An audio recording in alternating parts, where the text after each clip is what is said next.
Hello everyone, कैसे हैं आप सभी। उम्मीद करता हूं शानदार होंगे, जानदार होंगे।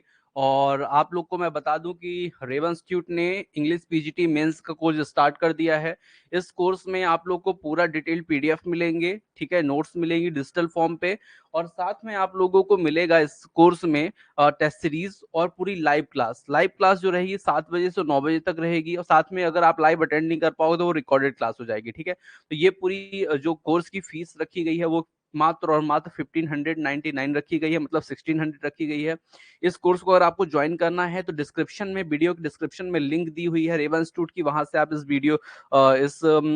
ऐप को डाउनलोड कर सकते हैं, जहां पे आपको ये पूरी स्टडी कराई जाएगी। साथ में हमारे रेवन इंस्टीट्यूट ऐप जो यूट्यूब चैनल है उससे भी आप जुड़ करके तैयारी कर सकते हैं, ठीक है। तो चलिए स्टार्ट करते हैं आज के सेशन को। और आज जो हम लोग पढ़ने वाले हैं वो WV ईट्स की एक पोयम है, ठीक है। उसको हम डिस्कस करेंगे, उसको हम पढ़ेंगे। तो चलिए स्टार्ट करते हैं आज के सेशन को। सभी लोग जुड़ जाइए फटाफट। रश्मि जी जुड़ गई हैं, प्रमोद जी जुड़ गए हैं, बहुत बढ़िया। और भी सभी लोग फटाफट जुड़ जाइए, जितने लोग भी हैं, जितने लोग ने कोर्स ऑलरेडी ले चुके हैं, सभी लोग फटाफट जुड़ जाइए। So good evening all of you, और स्टार्ट करते हैं आज के शानदार सेशन को जो है WV ईट्स का, ठीक है। तो wait some time, some minutes only.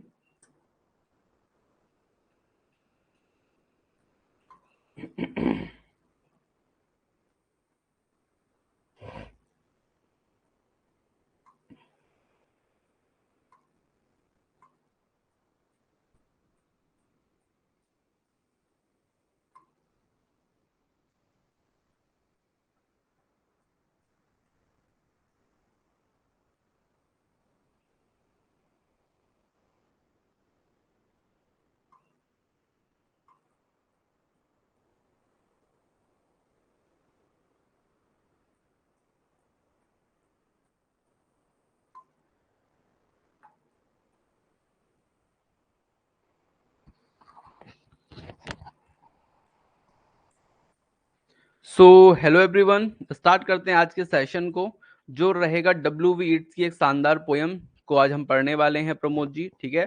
तो चलिए स्टार्ट करते हैं आज के सेशन को, और इसमें देखते हैं क्या क्या इंपॉर्टेंट फैक्ट्स हैं, क्या क्या इंपॉर्टेंट चीजें हैं जो आपको यहाँ पे पढ़ने को मिलेंगी, ठीक है।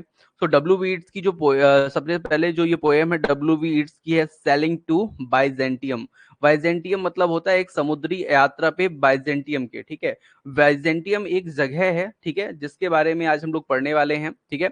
सबसे पहले ये जो पोयम लिखी थी वो WV ईट्स ने लिखी है, तो उनके बारे में हम जान लेते हैं वो उन्होंने क्या क्या लिखा है, ठीक है। तो वॉर्न इन डबलिन, तो WV ईट्स का जो जन्म हुआ था वो डबलिन आयरलैंड में हुआ था, मतलब ये आयरिश पोएट है। ऑन June 13, 1865, ठीक है, 13 जून 1865 को विलियम बटलर ईट्स, इनका जो पूरा नाम है WV ईट्स का, विलियम बटलर ईट्स है। और इन्होंने ही प्रीफेस लिखा था किसका, रविन्द्रनाथ टैगोर जी की जो पोयम थी गीतांजलि का, ठीक है। Was the son of the well known Irish painter John Butler Yeats, ठीक है।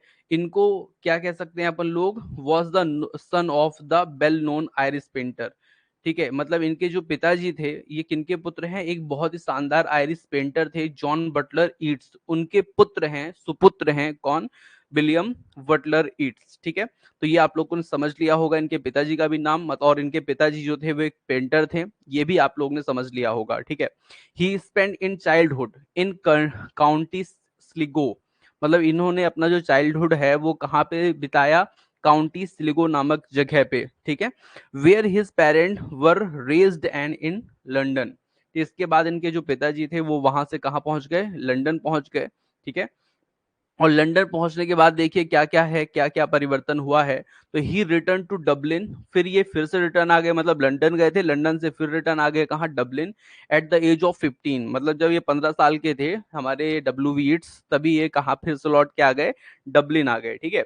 तब उनकी एज क्या थी, 15 थी। Continue his education and to study painting, but quickly discovered that he preferred poetry, ठीक है। और उसके बाद क्या हुआ कि ये भी एजुकेशन अपना लगातार कर ही रहे थे, एजुकेशन कर ही रहे थे। और फिर इन्होंने क्या किया, पेंटिंग स्टार्ट की, ठीक है। पेंटिंग को सीखना, पेंटिंग को पढ़ना, कैसे पेंटिंग बनाई जाती है उसको स्टार्ट किया। But quickly discovered that he preferred poetry. लेकिन इन्हें बहुत ही जल्द क्या किया, डिस्कवर किया डैट ही प्रेफर्ड पोएट्री, और फिर पोएट्री की तरफ इन्होंने क्या किया, अपना ध्यान आकर्षित किया और पोएट्री ये लिखने लगे। ठीक है। Born into the Anglo-Irish land-owning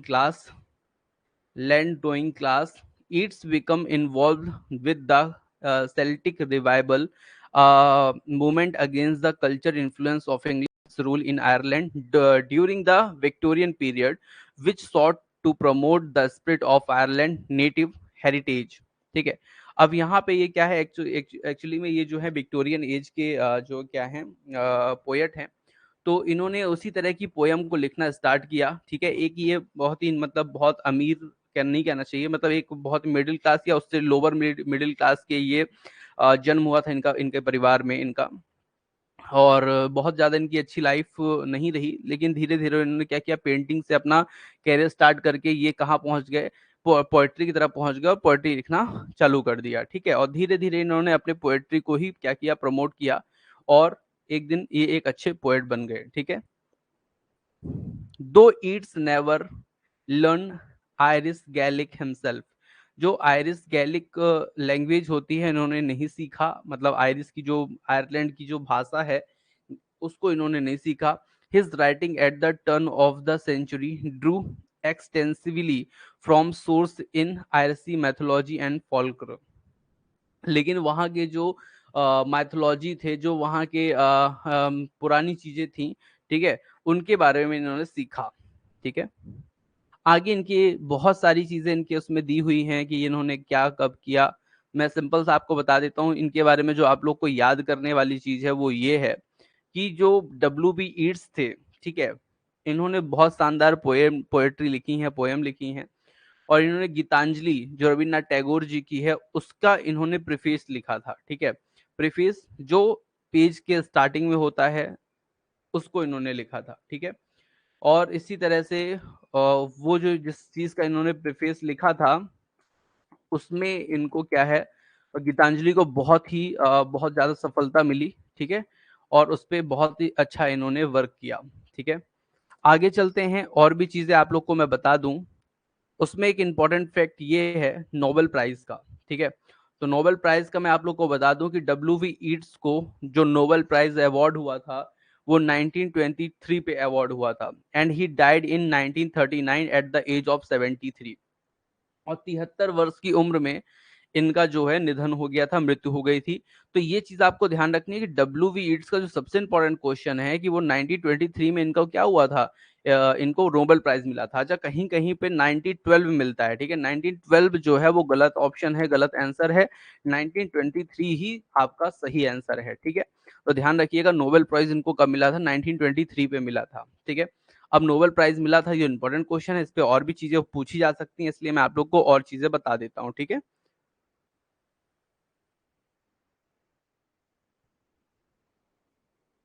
चलिए, so in 1923 Yeats received the Nobel prize from for literature.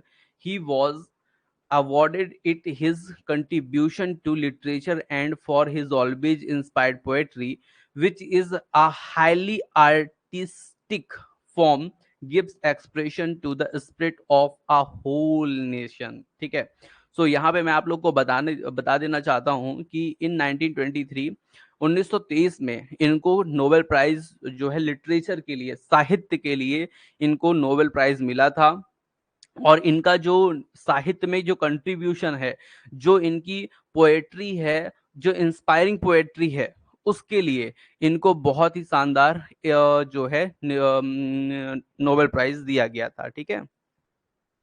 और यहाँ पे और भी लिखा है form gives expression to the spirit of a whole nation. ठीक है।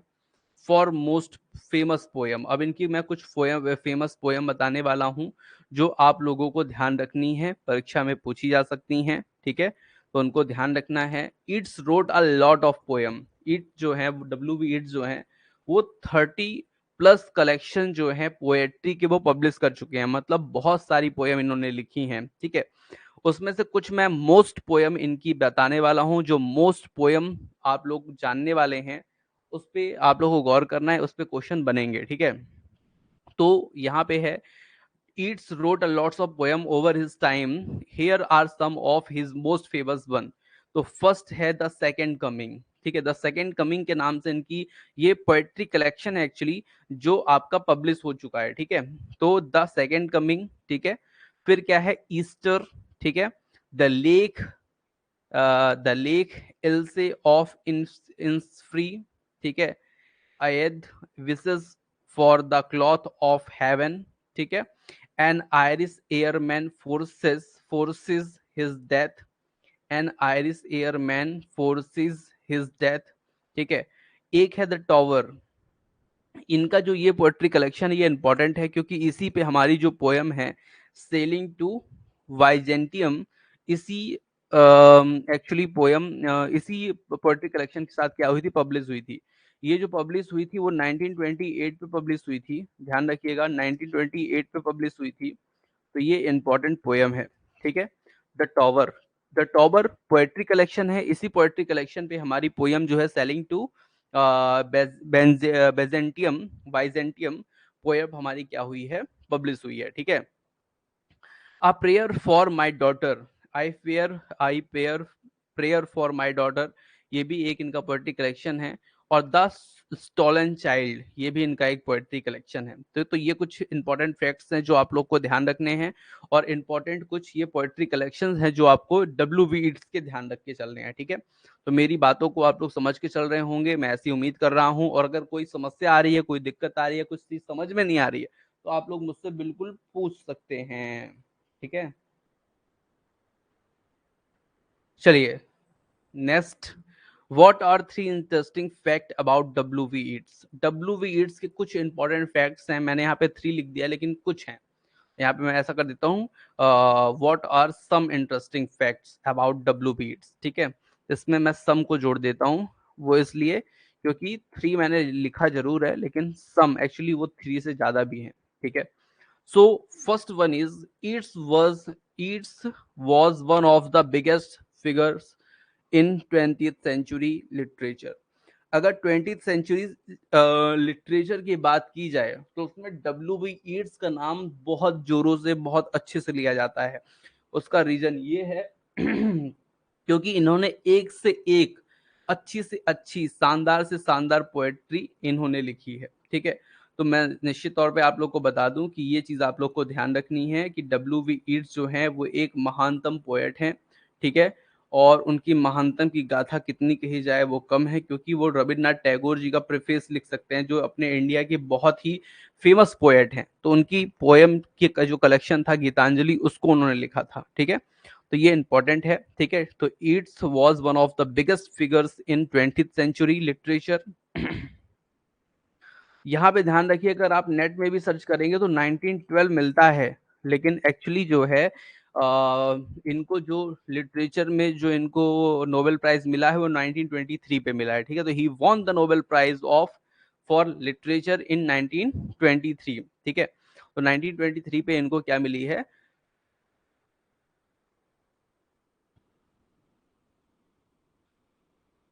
he won the Nobel Prize for Literature in 1923.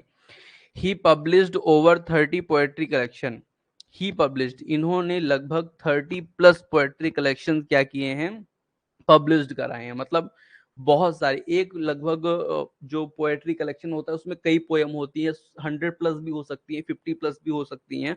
इस तरह से इन्होंने 30 प्लस, मतलब लगभग 2000 3000 इन्होंने पोएट्री लिखी हैं। तो मतलब आप समझ सकते हैं कितनी इंपॉर्टेंट पोएट्री हो सकती है वो।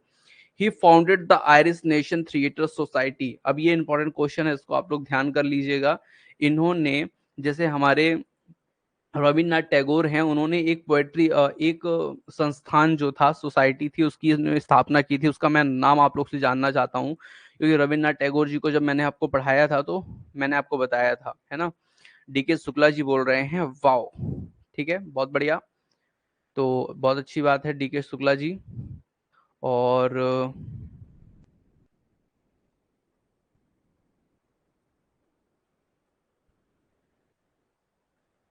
ठीक है, चलिए। सो डियर स्टूडेंट्स, भगीरथ जी गुड इवनिंग। प्रमोद जी बोल रहे हैं, इस पोयम को टेक्स्ट में लिख कर बताइए जिससे स्पेलिंग याद की जा सके। टेक्स्ट पे प्रमोद जी, वो तो मैं अभी आपको समझाऊंगा ही। Good evening Rashmi ji, Roshni ji Hariom, Roshni ji hello sir, good evening Neha ji, Pramod ji good evening, सभी को गुड इवनिंग। ठीक है, चलिए स्टार्ट करते हैं आगे के सेशन को, आगे चलते हैं। तो he founded the Irish national theatre society. इन्होंने जो आयरिश नेशनल थिएटर सोसाइटी की क्या की थी, स्थापना की थी, और उसके ये फाउंडर थे। इट्स ओपन द अब्बे theatre with the Irish national theatre society. ठीक है, इन्होंने आयरिश नेशनल थिएटर सोसाइटी के साथ साथ क्या किया था, द अब्बे थिएटर की भी क्या की थी, स्थापना की थी, ओपन किया था। ठीक है, तो ये कुछ इंपॉर्टेंट फैक्ट्स थे अबाउट डब्ल्यू बी ईट्स, इनको आप लोग को ध्यान रखना है। ठीक है, और कुछ ये और चीजें मैंने दे रखी हैं, इनको भी आप लोग देख सकते हैं, पढ़ सकते हैं, हालांकि जितनी इंपॉर्टेंट थी मैंने आप लोग को बता दिया है। ठीक है, अब चलते हैं हम लोग सेलिंग टू बाइजेंटियम की तरफ। ठीक है, सेलिंग टू बाइजेंटियम एक इंपॉर्टेंट पोएम है बाय विलियम बटलर ईट्स। ठीक है, तो ध्यान से पढ़ना है, ध्यान से समझना है। सबसे पहले मैं आप लोग को बता दूं कि बाइजेंटियम जो है एक जगह का नाम है, जो एक पवित्र जगह है, जहां पे भगवान हो, जहां पे क्रिश्चियनिटी वाले गॉड रहते हो, ऐसी पवित्र जगह का जो नाम है वो है sailing to Byzantium. Byzantium, sailing मतलब होता है समुद्री यात्रा। तो समुद्री यात्रा, 2 मिनट।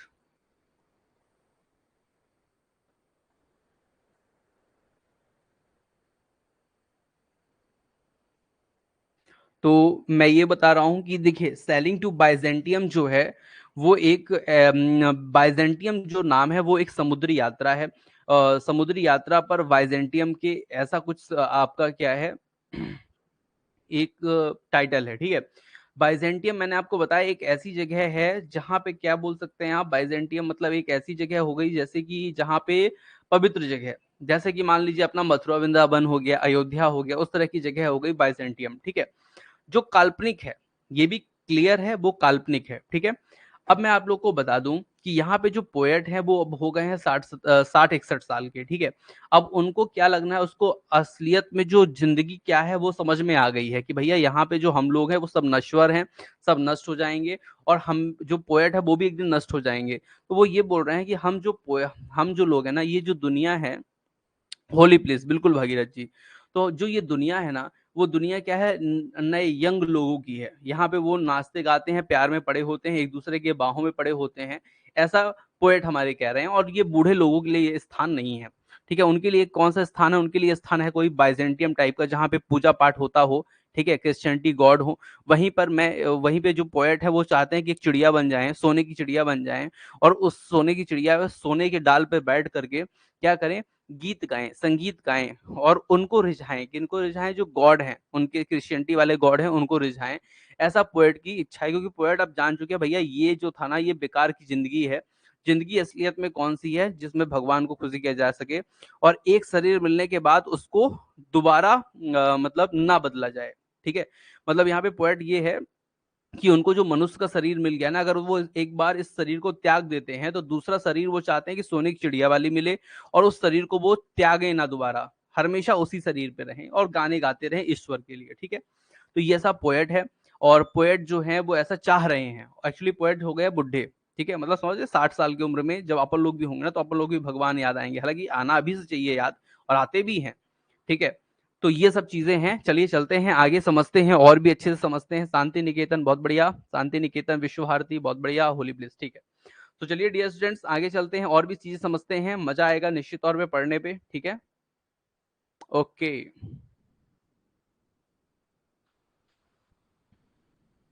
सेलिंग टू वाइजेंटियम, सेलिंग मतलब समझते हैं समुद्री यात्रा। ठीक है, और समुद्री यात्रा, इसमें सबसे पहले मैं आप लोगों को कुछ इंपॉर्टेंट फैक्ट्स बता देता हूं, समझिएगा। इंपॉर्टेंट फैक्ट्स ये है कि जो सेलिंग टू वाइजेंटियम पोएट है, ठीक है, ये जो पोयम है इसको लिखा कब गया, तो 1926 पे लिखा गया। ठीक है, ये चीज ध्यान रखना है आपको, 1926 पे इस पोयम को लिखा गया है, और इसको पब्लिश कराया गया था 1928 में। ठीक है, 1928 में इसको पब्लिश कराया गया था द टॉवर नाम की एक पोएट्री कलेक्शन पे, जो मैं आपको ऑलरेडी पहले ही बता रखा है। ठीक है,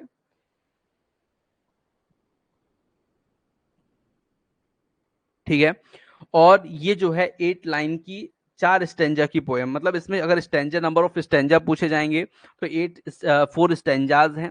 और कितने लाइन की पोयम है, तो टोटल ये 8 लाइन की पोयम है, ठीक है, ये आप लोग को ध्यान रखना है। और भी इसमें इंपॉर्टेंट फैक्ट्स हैं, वो मैं आपको बताते चलूंगा, समझाते चलूंगा। तो चलिए स्टार्ट करते हैं अब पोयम को। सबसे पहले मैं आप लोग को बता दूं कि मैं आपको पूरा समझाऊंगा कैसे। तो ये पहले मैं आपको पोयम जो ओरिजिनल टेक्स्ट से वो पूरी मैं आपको लाइन बाय लाइन समझाऊंगा। कुछ इंपॉर्टेंट फैक्ट्स हैं उनको समझाऊंगा, उसके बाद मैं आपको समरी बताऊंगा, अच्छे से समझाऊंगा। उसके बाद मैं समरी आपको दूसरा पार्ट समरी का समझाऊंगा, मतलब कोई ऐसा पार्ट नहीं बचेगा जो आपको इसमें छूटेगा। स्ट्रक्चर बताऊंगा जिसपे बहुत सारे क्वेश्चन बनते हैं। उसके बाद मैं आपको बैकग्राउंड ऑफ पोयम बताऊंगा, जो पोयम का बैकग्राउंड है, कैसे इसको लाया गया, वो बताऊंगा। और उसके बाद आपको ले चलूंगा एमसीक्यू की तरफ, ठीक है। तो ये पूरा पोयम का स्ट्रक्चर रहने वाला है। तो क्या आप लोग तैयार हैं पढ़ने के लिए? Are you ready guys? So चलिए, सेलिंग टू बाइजेंटियम की फर्स्ट लाइन जो बोल रही है वो क्या बोल रही है? That is no county for, no country for old man the young, is one another arm, word is the tree. यहाँ पे पोएट ये बोल रहे हैं, that is no country for old man. यह जो कंट्री है, वह जो कंट्री है, मतलब देखिए, सबसे पहली बात, सेलिंग टू बाइजेंटियम मतलब ये हो गया कि भैया बाइजेंटियम तो एक जगह हो गई, सेलिंग मतलब समुद्री यात्रा द्वारा बाइजेंटियम, ठीक है। तो समुद्री यात्रा जो है वो किस लिए है भैया? समुद्री यात्रा इसलिए है कि ये जो है समुद्री यात्रा के द्वारा बाइजेंटियम जा रहे हैं, मतलब जो जगह थी, जो देश था, उसको इन्होंने छोड़ दिया। पोएट ने वो जगह को छोड़ दिया और कहाँ जा रहे हैं? बाइजेंटियम जा रहे हैं। अब क्यों क्यों जा रहे हैं तो वो आप बताएंगे। सबसे पहले वो शिकायत ये करते हैं कि भैया ये जो देश है ना, ये ओल्ड मैन, बूढ़े लोगों के लिए नहीं है। अब क्योंकि पोएट जो है वो 60-61 ईयर के हैं, तो वो ये बोल रहे हैं कि ये जो देश है ना, वो बूढ़े लोगों के लिए नहीं है, द यंग, ये जो जो अभी यंग लोग हैं ना, उनके लिए देश है। वो लोग एक दूसरे के क्या है? आर्म में है। आर्म में मतलब समझते हैं, एक दूसरे के बाहों में है, प्यार में है, लव में है, लवर्स हैं। इन अवर, इन वन अनदर आर्म्स, ये एक दूसरे के क्या है? आर्म्स में है। वर्ड्स इन द ट्री, यहाँ और पेड़ों पर पक्षी हैं, ठीक है। मतलब यहाँ पे पेड़ों पर जो बर्ड्स इन द ट्री की बात हो रही है ना, वो पेड़ों के पक्षी हैं। पेड़ों के पेड़ जो पक्षी हैं वो कहाँ पे हैं? पेड़ों पे हैं।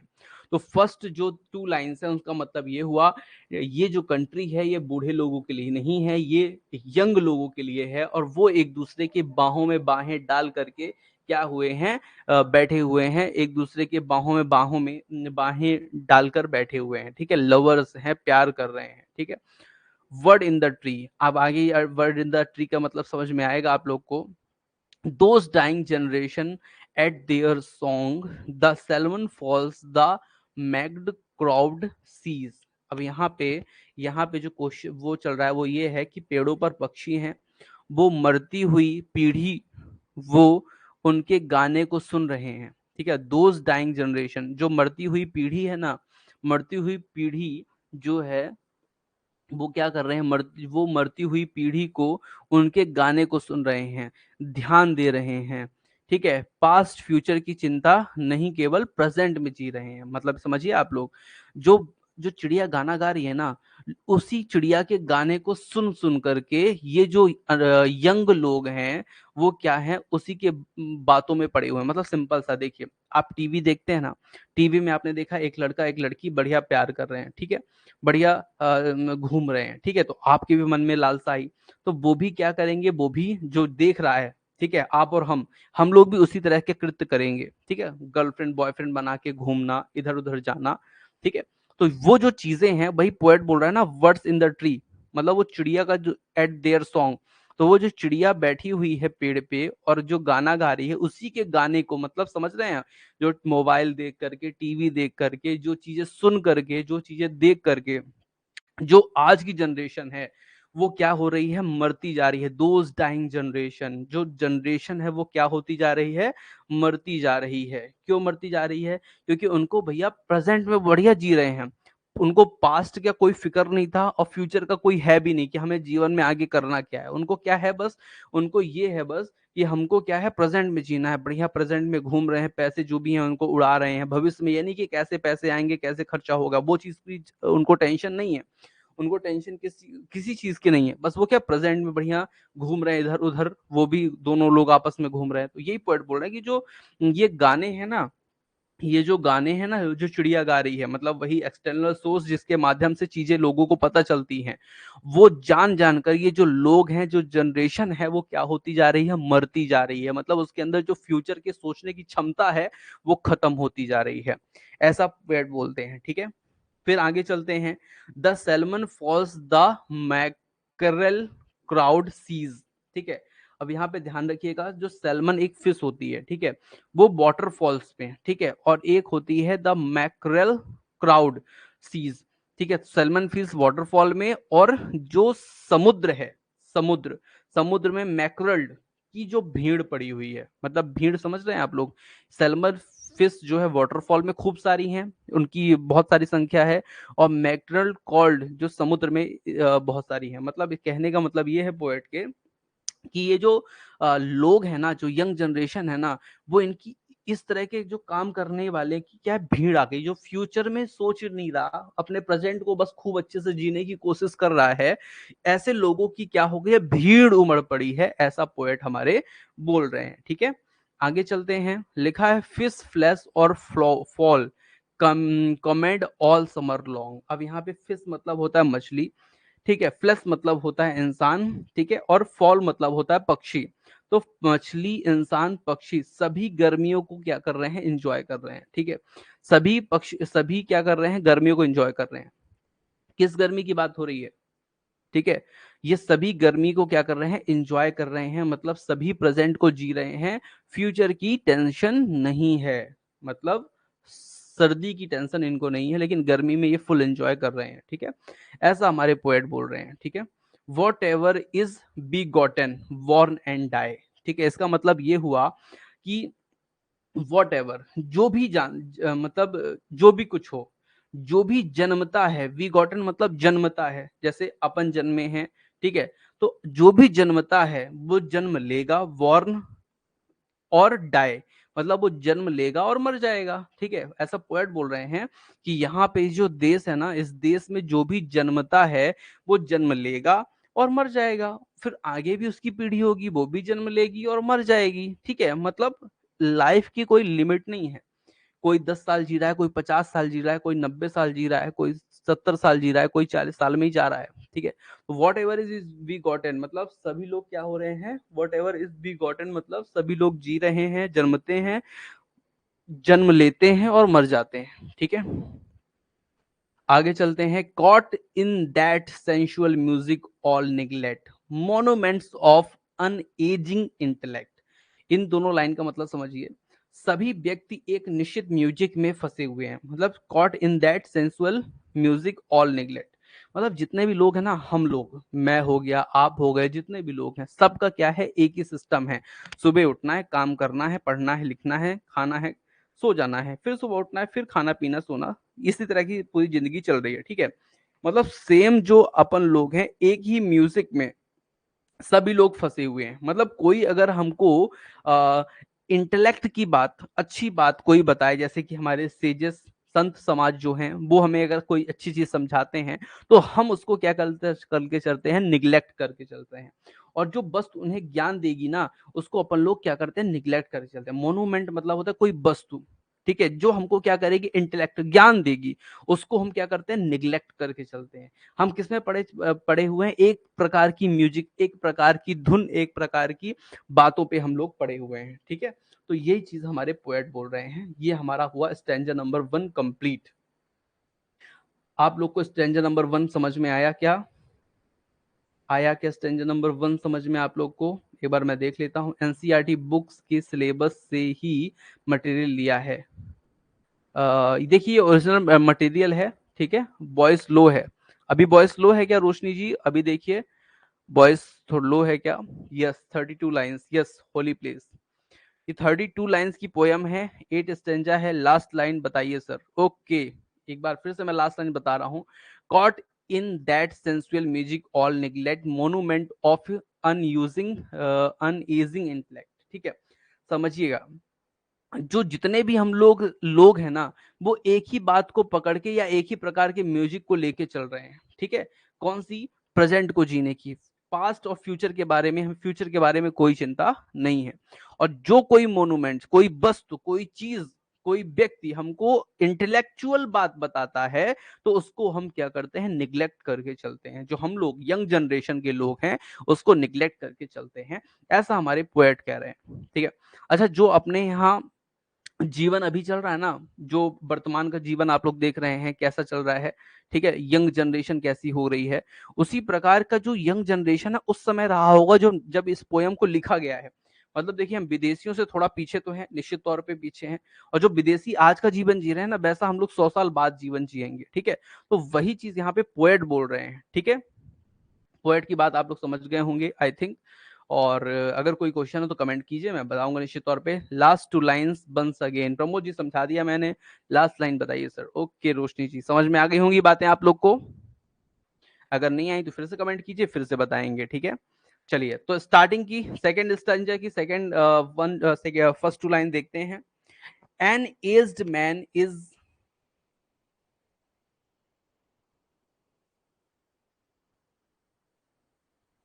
हाँ चलिए, an aged man is but a paltry thing. अब यहाँ पे पाल्ट्री मतलब समझते हैं आप लोग, पाल्ट्री मतलब होता है बर्थलेस, बिना काम का। ठीक है, तो यहाँ पे जो पोएट है वो क्या बोल रहे हैं, एन एज्ड मैन, जो बूढ़े लोग हो गए ना, मतलब जो बूढ़ा इंसान है ना, वो बर्थलेस है, बिना किसी काम का है, उसका यूजलेस है। भैया आप सही देख लीजिए, जो 60 साल की उम्र हो गए, अब वो बेचारे क्या हो गए, बूढ़े हो गए। तो बूढ़े हो गए तो क्या करेंगे, अब खाएंगे पिएंगे, घर में रहेंगे, बिना कोई काम नहीं करेंगे। तो वही बोल रहे हैं पोएट कि जो मैं 60 साल 61 साल की उम्र का हो गया हूँ, पोएट ऐसा बोल रहे हैं कि अब वो जो बूढ़े लोग हैं ना, वो किसी काम के नहीं है, बर्थलेस हो गए हैं। ठीक है, a turtle coat upon a stick, useless unless. इसका मतलब ये हो, जैसे कोई फटी चिथरी कोट नहीं होती, फटी कोट होती है, और वो उसको टगा देते हैं किसी खोटी पे स्ट्रिक मतलब समझते हैं, कोई जिसका कोई काम ना हो, उस कोट को जाके हम टगा देते हैं। उस प्रकार का जो हाल है ना, वो बूढ़े लोगों को हो गया है। मतलब बस घर में पड़े हैं, खा रहे हैं, सो रहे हैं, कोई काम नहीं कर रहे हैं, कोई चीज नहीं सीख रहे। तो इस तरह की चीज को क्या बोल रहे हैं पोएट, पोएट ये बोल रहे हैं कि मतलब हम लोग जो हो गए, बुढ़े लोग जो हो गए, वो बिना किसी काम के हो गए हैं, मतलब किसी काम के रह नहीं गए हैं। ठीक है, आगे चलते हैं, नेक्स्ट टू लाइन को हम देखते हैं। ठीक है, soul clap its hand and sing and louder sing. जो उसकी आत्मा है, उसकी आत्मा किसकी, यहाँ पे अनलेस लिखा था ना, अनलेस, यहाँ पे मतलब इसका ये निकल रहा है, जब तक कि उसकी आत्मा तालियां ना बजाए और गाने ना गाए। ठीक है, उसके नसों शरीर के सभी अंग, यहाँ पे ध्यान रखिएगा, थोड़ा समझिएगा। Unless soul clap its hand, मतलब जो जब तक उसकी आत्मा तालियां ना बजाए और गाना ना गाए, एंड लाउडर सिंग, और तेज से ना गाए, for every tatter it in its mortal dress. इसका मतलब यह उसका, for every tatter its mortal dress, मतलब उसकी जो आत्मा है, उसका जो नश्वर शरीर है, मोर्टल ड्रेस मतलब, ड्रेस मतलब यहाँ पे बॉडी से मतलब है। ठीक है, ड्रेस मतलब समझ रहे हैं, आत्मा, आत्मा की जो ड्रेस है वो कौन है, बॉडी है ना। मोर्टल मतलब क्या होता है, नश्वर। उसका जो नश्वर शरीर है ना, वो क्या करे, जब तक अच्छे से गाना ना गाए, तालियां ना बजाए। ठीक है, आत्मा को कैसे गाना गाना है, इसके लिए कोई स्कूल नहीं है। मतलब सिंपल सा है, देखिए समझिए, जो आदमी है 60 साल के ऊपर के ना, जो बुढ़े लोग हो गए हैं, पोएट ऐसा बोल रहे हैं, वो किसी काम के नहीं है। क्यों काम के नहीं है, कि वो एक उस तरह से हो गए जैसे कि कोई खोटी होती है ना, खोटी लकड़ी जो दीवार पे लगी होती है, खोटी, उस पे जैसे फटाकोट नहीं लगा होता, उसी तरह का जो जिंदगी है, वो किसकी हो गई है, बूढ़े आदमी की हो गई। अगर उसको अच्छा दिखना है ना, मतलब उसको एकदम मतलब परफेक्ट दिखना है ना, तो उसके लिए क्या करना पड़ेगा, उसको यंग बनना पड़ेगा। और यंग बनने के लिए क्या होना चाहिए, उसको क्लैप इट्स, उसके जो सोल है, सोल क्लैप इट्स हैंड, उसकी जो आत्मा है वो ताली बजाए, गाना गाए, मतलब अच्छी अच्छी बात बताए, लाउडर सिंग, तेज से बोले, तेज से गाना गाए, तो फिर वो भैया क्या है, वो तब तो अच्छा है, मतलब तब दिक्कत नहीं है। समझ रहे हैं आप लोग, बात समझ में आएगी नहीं। पोएट ने यहाँ पे ये जो 4 लाइनें हैं उसमें क्या समझा है मैं आपको बताता हूँ। जो बूढ़ा आदमी होता है वो किसी काम का नहीं होता, वो उसी प्रकार होता है जैसे कि स्टिक होती है ना, खूंटी पे कोई फटी कोट टाक दे और वो टगा रहे हमेशा। अगर वो बेकार है, इसीलिए बेकार है। और लेकिन अच्छा भी हो सकता है वो, कब, कब अच्छा हो सकता है? जब उसकी आत्मा जो है ना दिल खुल के ताली बजाए, लाउडर सिंग करे, गाना गाए तेज तेज से, तो फिर वो जो मॉर्टल शरीर है ना, तब फिर वो सही है, तब फिर दिक्कत नहीं है उसमें। ठीक है, आगे चलते हैं और भी समझते हैं इनकी दो लाइनों को। ठीक है, nor is there singing school but studying monuments of its own magnificence. अब यहाँ पे मैग्निफिसियंस मतलब भव्यता है। ठीक है, अब यहाँ पे समझिएगा, आत्मा को कैसे गाना गाना है, इसके लिए कोई स्कूल नहीं है। मतलब भैया आत्मा जो है ना, for is there singing school but studying. अब जैसे जो लोग सियाने हो गए ना, अब उनको कैसे खुश रखना है, इसके लिए कोई स्कूल नहीं है कि कोई सिखाएगा, ना ऐसी कोई वस्तु है मोनूमेंट्स, बल्कि यह वह स्वयं कर सीख सकते हैं वस्तु की भव्यता को। मतलब समझिए, आप लोग समझिएगा, सभी लोग समझिएगा, यहाँ पे कोई ऐसी स्कूल नहीं है जो आपको 60 साल के बाद ये बताए कि आपको खुश कैसे रखना है, खुश कैसे रहना है। हाँ, लेकिन इट्स ओन, आपके अंदर वो गुण है, आपके अंदर वो भव्यता है कि आप उस किसी वस्तु से कैसे खुशी प्राप्त कर सकते हैं, कैसे खुश रह सकते हैं। तो ये किसके अंदर है? ये इट्स ओन आपके अंदर है। ठीक है, तो यहाँ पे पोएट ये बोल रहे हैं कि भैया आप उसी प्रकार बेकार कोट की तरह हो, अगर आप क्लैप नहीं करते, जोर से गाना नहीं गाते, ठीक है, और मस्ती में नहीं रहते, ठीक है, तो ये तो नश्वर शरीर है, नष्ट तो हो ही जाएगा एक दिन। ठीक है, तो यहाँ पे पोएट ये बोलते हैं कि आप खुश रहो। अच्छा, इसके लिए कोई स्कूल भी नहीं है, पोएट ऐसा बोल रहे हैं कि आपको स्कूल में जाके सिखाया जाए, स्टडी कराई जाए इसके कि आप कैसे खुश रहेंगे। तो ये आपके अंदर की भव्यता है कि आप कैसे सीख पाओगे इन चीजों को। ठीक है, और लास्ट टू लाइन है, and therefore I have sailed the sea and come to the holy city of Byzantium. और इसीलिए आई हैव सेल्ड, इसीलिए मैं समुद्र यात्रा पे हूं और आ रहा हूं कहाँ? होली सिटी, पवित्र जगह बाइजेंटियम पे। ठीक है, तो यहाँ पे इसीलिए पोएट बोल रहे हैं कि अब इसीलिए मैं जो है होली सिटी बाइजेंटियम में क्या कर रहा हूँ, बाइजेंटियम जा रहा हूँ, आ रहा हूँ। ठीक है, तो ये क्यों आ रहे हैं, तो आप समझ गए ना कि वो एकदम दुखी हो चुके हैं जिंदगी से। ठीक है, उनको मजा नहीं आ रहा क्योंकि बुढ़े लोगों का वहां पे काम क्या। ठीक है, ऐसी बात है। चलिए, आप लोग को चीजें समझ में आ रही होंगी, ऐसी मैं उम्मीद करके चल रहा हूं। अगर कोई कमेंट हो तो कर दीजिए, मैं उसको बताऊंगा। यहाँ पे लिखा है, ताली बजाएं और तेज गाएं, इसका सेंस समझ नहीं आया। प्रमोद जी, ऐसा देखिए, अपन लोग जो हैं, जो यंग लोग हैं, तो वो क्या है, अपन लोग कहीं भी घूमते रहते हैं, कहीं भी कुछ भी कर रहे हैं, काम कर रहे हैं। ठीक है, तो यहाँ पे जो बुढ़े लोग हैं, जो बूढ़े हो गए हैं, वो कुछ भी कर नहीं पा रहे। ऐसा पोएट बोल रहे हैं कि या तो आप काम करो, तब तो आप इस संसार में रह सकते हो। अगर आप काम नहीं कर रहे हो तो फिर आप इस संसार में नहीं रह सकते हो। क्योंकि ये लड़कों, यंग लोगों का क्या है, यंग लोगों का ये काम है, यंग लोगों का ये क्या हो चुका है, देश हो चुका है। ठीक है, last two lines once again. चलिए,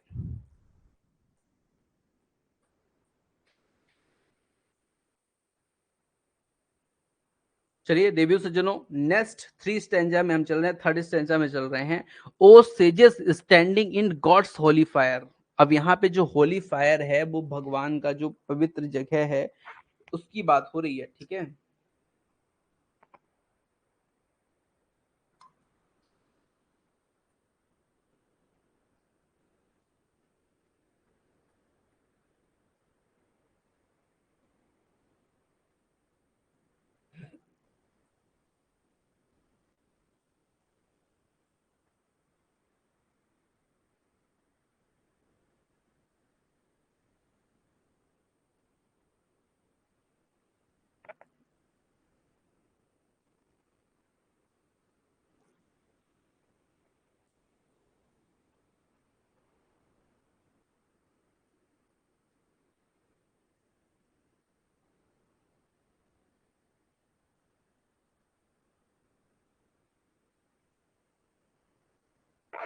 हाँ, तो चलिए ध्यान दीजिएगा।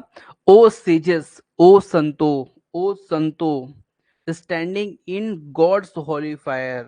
ओ संतो, जो गॉड के होली फायर में खड़े हैं। अब होली फायर यहाँ पे मीन्स आएगा, होली फायर होता क्या है?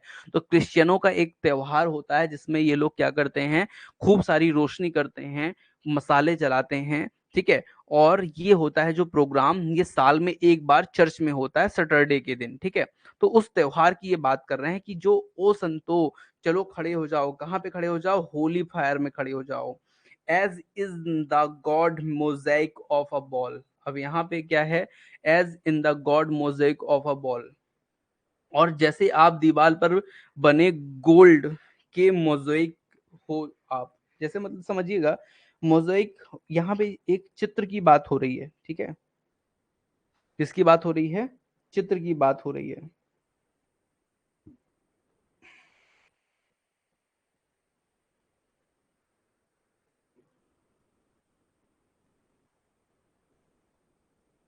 मोज़ेक।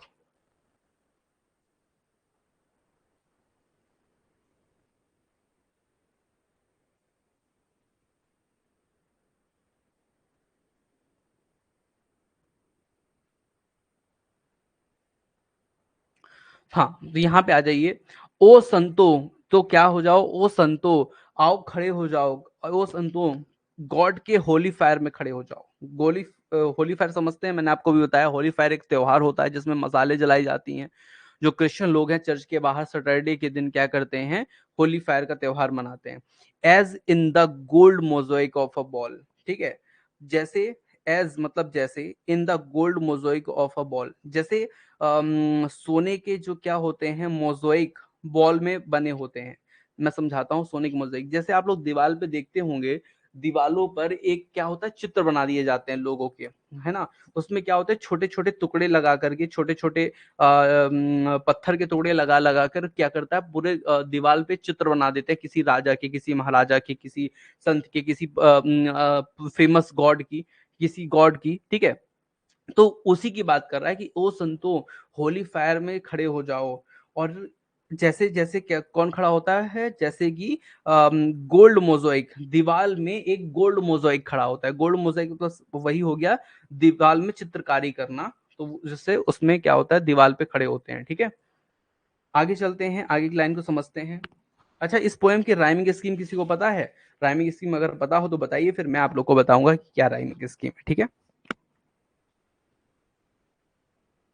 हाँ, तो मैंने आपको बताया, come from the Holi fire, पर्न इन आ जायर। पर्न मतलब क्या होता है, बाहर आना, ठीक है। और जायर मतलब होता है बाहर, गोल गोल होकर, ठीक है। पर्न मतलब क्या होता है, बाहर आना। और जायर मतलब होता है, जी वाई आर ई, मतलब होता है गोल गोल घूमकर। जैसा आप लोग ने जब होलिका दहन किया होगा तो आग का आपने वो देखा होगा ना, जो लपटें उठती हैं वो कैसे उठती हैं, गोल गोल होकर ऊपर, उसके साथ जो चिंगारी जाती है, वो उसकी बात हो रही है यहाँ पे। तो come from the Holi fire, तो यहाँ पे पोएट बोल रहे हैं, होली फायर से बाहर आ जाओ। गोल गोल जो होली फायर है, स्प्रिंग रोल है, स्प्रिंग व्हील है, उससे बाहर आ जाओ, ठीक है। And be the singing master of my soul, और मेरी आत्मा को गाना सिखा दो, और सिंगिंग के मास्टर बना दो। अब यहाँ पे पोएट क्या बोल रहा है, पोएट ये बोल रहे हैं भैया कि आप लोग जो होली फायर में खड़े हो, होली फायर से बाहर आ जाओ, और गोल गोल जो स्प्रिंग इसके जैसे ये होली फायर उठ रहा है ऊपर ना, उससे तो आप क्या हो जाओ, बाहर आ जाओ, और मेरी आत्मा को गाना सिखा दो, और सिंगिंग में मास्टर बना दो। क्या लिखा, and be the singing master of my soul, मेरी आत्मा को सिंगिंग का क्या बना दो, मास्टर बना दो। ऐसा पोएट बोल रहे हैं। Consume my heart away, sick with desire, and fastened to a dying animal. अब पोएट ये बोल रहे हैं कि जो ये सब चीज जो ठीक थी, अब पोएट यहाँ पे निगेटिविटी थोड़ी सी रहे हैं कि कंज्यूम माय हार्ट अवे, लेकिन मेरे हृदय को दूर रखो, ठीक है, क्योंकि मेरा जो हृदय है ना, वो इच्छाओं के क्या हो गया है, इच्छाओं से बीमार हो गया है। मतलब जो मेरी इच्छाएं हैं ये वाली, ठीक है, उससे क्या हो गया है, मेरा जो हृदय है ना, वो दूर रखो मेरे हृदय को, क्योंकि वो बीमार हो गया है ऐसी इच्छाओं से। And fastened to a dying animal, जैसे कि एक क्या होता है, डाइंग एनिमल होता है ना, डाइंग एनिमल, मरता हुआ जो आदमी होता है ना, उस प्रकार का मेरा जीवन हो गया है। समझ रहे हैं आप लोग, जिस जब कोई एनिमल मर रहा होता है, एकदम कैसा होता है, दुबला पतला हो जाता है ना, वो खाना पीना छोड़ देता है, पानी पीना छोड़ देता है, और धीरे धीरे धीरे करके वो मर जाता है। उसी प्रकार यहाँ पे पोएट बोल रहे हैं कि ओ संतो, ओ संतो, होली फायर में जो खड़े हो, आप लोग क्या करो, जैसे कैसे खड़े हो, जैसे कि गोल्ड मोज़ेक, मतलब सोने का जो नक्काशी होती है दीवार पर, उसकी बात कर रहे हैं, उस तरह से जो आप संतो खड़े हो। तो बाहर आ जाओ वहां से। और जैसे कौन कैसे बाहर आ जाओ, जैसे कि वो गोल गोल उठ करके जो चिंगारी नहीं जाती ऊपर, उस तरह से बाहर आ जाओ। एंड बीइंग द, और मुझे क्या करो, मेरी जो आत्मा है ना, उसको सिंगिंग का मास्टर बना दो। ठीक है। और लेकिन अब यहाँ पे पॉइंट अब नेगेटिव बता रहा है, अगर नहीं बना पाओगे तो क्या होगा, मेरे हार्ट को दूर रखो इन सब चीजों से, क्योंकि वो क्या हो गया, इच्छाओं की बसीभूत होकर बीमार हो चुका है। मतलब इच्छा तो करता है कि ऐसा हो जाए, लेकिन कर नहीं पाता। तो क्या हो चुका है, बार बार इच्छाओं से बीमार हो चुका है। जैसे उसी प्रकार, जैसे कि डाइंग एनिमल नहीं होता, जो मरता हुआ आदमी होता है, उसी प्रकार का हाल इस समय पोएट का हो गया है। ठीक है। लास्ट टू लाइन, और यह खुद को पहचान नहीं पा रहा। मतलब इस तरह से इसका हाल हो गया है कि ये खुद को पहचान नहीं पा रहा कि मेरा जीवन किस लिए है। ठीक है। कि आखिर यह क्या है, मतलब ये जो जीवन है ये क्या है, वो खुद को पहचान नहीं पा रहा। इनटू द आर्टिफाइज ऑफ इटर्निटी, और मुझे समेट लो, ले चलो आर्ट की उस दुनिया में जो कभी खत्म नहीं होगी। और मुझे समेट लो, ले चलो इनटू द आर्टिफाइस ऑफ इंटरनिटी, मतलब दुनिया में, उस दुनिया में जो कभी खत्म नहीं हुई। इंटरनिटी मतलब खत्म ना होना। ठीक है। तो मुझे ऐसी दुनिया में ले चलो जो कभी खत्म नहीं हो। अब यहाँ पे पोएट जो खत्म होने वाला है ना, डाइंग एनिमल जो लिखा हुआ था, जो मरने वाले हैं, तो उससे वो बचना चाहते हैं। ठीक है। तो यहाँ उससे बचना नहीं चाहते। इसका देखिए, पोएट्री है, इसका मीन्स कुछ और है। पोएट्री का मीन्स ये है कि मतलब जो मैं अभी तक कर रहा था 60 साल से पहले की उम्र में, वही मैं आगे भी करता रहूं। ठीक है। ऐसा पोएट कह रहे हैं। ठीक है। तो उम्मीद है आप लोग को समझ में आई होंगी बातें। Rhyming scheme is A B बहुत बढ़िया, एक्सीलेंट, एक्सीलेंट रश्मि जी। पर्न मीस मतलब होता है बाहर आना। ए बी सी बहुत बढ़िया रोशनी जी। वॉइस कहीं स्लो हो जाती है, कहीं मीडियम। अभी कैसी है रोशनी जी वॉइस? ताली बजाएं और तेज गाएं, इसका सेंस समझ नहीं आया। प्रमोद जी बता दिया था मैंने आप लोग को। ठीक है। तो rhyming scheme is A B C C. मैं ऊपर लिख भी देता हूं। ठीक है। यहाँ पे लिख देता हूं, मैं यहाँ पे नहीं, यहाँ पे नीचे लिख दूंगा। हालांकि कहीं ना कहीं लिखी होगी, फिर भी मैं आप लोग को लिख देता हूं।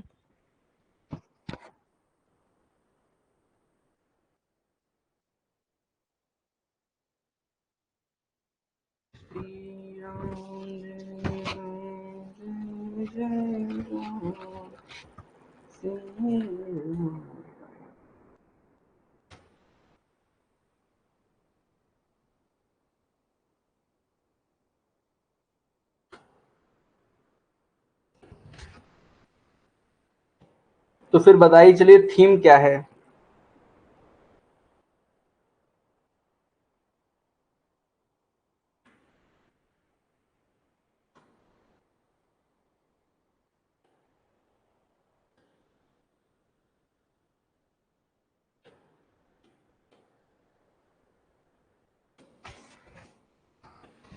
थीम है ओल्ड एज।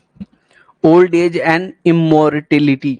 ओल्ड एज मतलब समझते हैं, जो बुढ़ा वाला जीवन होता है ना, जो बूढ़े होने वाला जीवन होता है वो। और इमोर्टिलिटी जो मतलब कभी खत्म ना हो। मतलब पॉइंट ये हो गया कि मतलब ये जो शरीर भगवान ने हमको दिया है, ये बूढ़ा भी हो रहा है और क्या हो रहा है, मर भी रहा है। ठीक है। तो मर भी जाएगा, मतलब नश्वर भी है। तो ये ऐसा होना चाहिए जो नश्वर ना हो, इमोर्टल इमोर्टल हो। ऐसा शरीर की बात कर रहे हैं, ऐसे बॉडी की बात कर रहे हैं हमारे पोएट। ठीक है। चलिए, चलिए नेक्स्ट स्टेंजा, लास्ट स्टेंजा को हम डिस्कस करेंगे देवियों सज्जनों। और इस पे हम कल समरी देखेंगे और ये हमारा चैप्टर हो जाएगा समाप्त। ठीक है। तो यहाँ पे ध्यान दीजिएगा। Once out of a nature I shall never take. ठीक है। यहाँ पे पॉइंट बोल रहे हैं, एक बार मैं इस मोर्टल शरीर से बाहर निकल गया तो दोबारा कभी नहीं यह शरीर धारण करूंगा। मतलब ये सही भी बात है।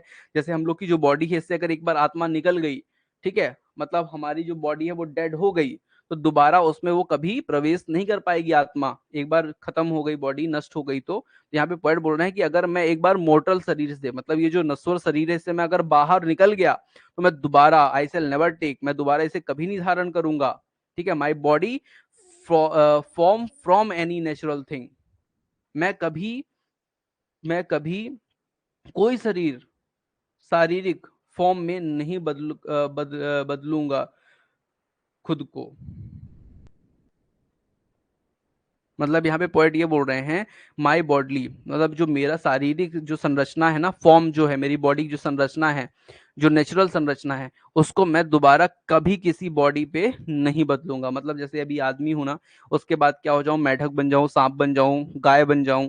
तो ऐसा बोल रहे हैं पोएट कि मैं दोबारा इस फॉर्म को कभी चेंज नहीं करूंगा, ठीक है। But such a form as Grecian goldsmith make, लेकिन उनकी इच्छा भी अब देखिए क्या हो रही है। इच्छा उनकी ये हो रही है कि मैं जो हूं ना, लेकिन कोई इसी संरचना, मतलब फॉर्म को, फॉर्म यहाँ पे समझ रहे हैं ना, जो फॉर्म मतलब जो शरीर है, बॉडी, उसकी बात हो रही है, लेकिन कोई इसी संरचना जिसे किसी ग्रीस के सुनार ने बनाया हो। लेकिन वो बनना क्या चाह रहे हैं देखिए, गोल्ड इसमें मतलब होता है सुनार, सुनार जो ग्रीसियन सुनार, जो ग्रीस के सुनार है ना, वो कोई अगर संरचना दे दे, ठीक है, कौन सी संरचना दे दे, of hammered gold and gold enamelling, मतलब या तो संरचना दे करके कूट, हैमर से कूट कूट कर गोल्ड को ऐसा कोई संरचना दे दे, या फिर गोल्ड का पानी चढ़ा दे। मतलब ये बनना क्या चाह रहे हैं देखिए, गोल्ड का ही कुछ बनना चाहते हैं जो हैमर से कूटा गया हो, या फिर उसमें सोने की पानी चढ़ाया गया हो। टू कीप अ डॉसी एम्पर में अवेक, जो सोते हुए राजा को भी जगा के रखे। मतलब ऐसा बनना चाहते हैं कि कोई उनको सोने का क्या बना दे, सोने का कुछ फॉर्म का ऐसा बना दे कि सुनार ऐसा कुछ सोने का कूट पीट कर हथौड़े से बना दे, या सोने का पानी चढ़ा के बना दे, जो सोते हुए राजा को भी क्या रखे, अवेक, जगा के रखे।